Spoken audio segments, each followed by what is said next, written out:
eliminate grades when many forms of post-secondary education wants to see those grades? This is a really interesting topic, and was the topic of my thesis. My thesis explored the effect of self-reflection strategies on undergraduate Calculus 1. Basically, my students were given the option of being able to opt out of the traditional grading system and instead could get completion and reflection credit for their homework. Then, to determine which of the two populations performed better, they both took the same final exam at the end of the semester, which was graded by committee. The basis for the theory is that there are two mindsets students operate in. There is a learning mindset and there is a performing mindset. The difference between the two is whether or not it's okay for the student to make a mistake.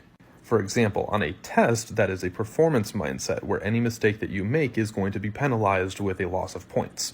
But learning mindsets require that students be okay with making mistakes, because making mistakes is how we learn. So now think about the traditional homework. Most students are assigned homework, but before they are able to get feedback on that homework, they have to submit it to their teacher, and their teacher assigns a grade if the student doesn't have mastery over the material. So essentially, homework isn't really an opportunity to learn, it's just an elongated take-home test. This puts students into a performance mindset, and a performance mindset makes them risk-averse and therefore less able to learn. So to switch this while still conforming to traditional academia, I gave my students completion and reflection credit on their homework. So long as a student attempted every problem and then once I returned their assignment with feedback, told me what grade they thought they would have earned on it, I gave them full points.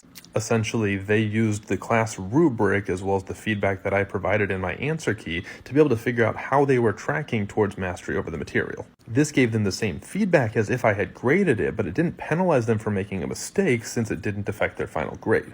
The result was that students were much more willing to attempt problems instead of worrying that they were going to look foolish. It also facilitated a lot more communication between me and the students. Of course, it did take a little bit more time, but it wasn't actually that much. At the end of the semester, when the students took their final exam, they performed at a statistically significant level above the other sections and the other students that acted as a control group. Of course, there were a lot of things that I also had to do in the design of the study to make sure that I wasn't a factor and that student demographics were controlled for. But even after all of that, the learning mindset group prevailed.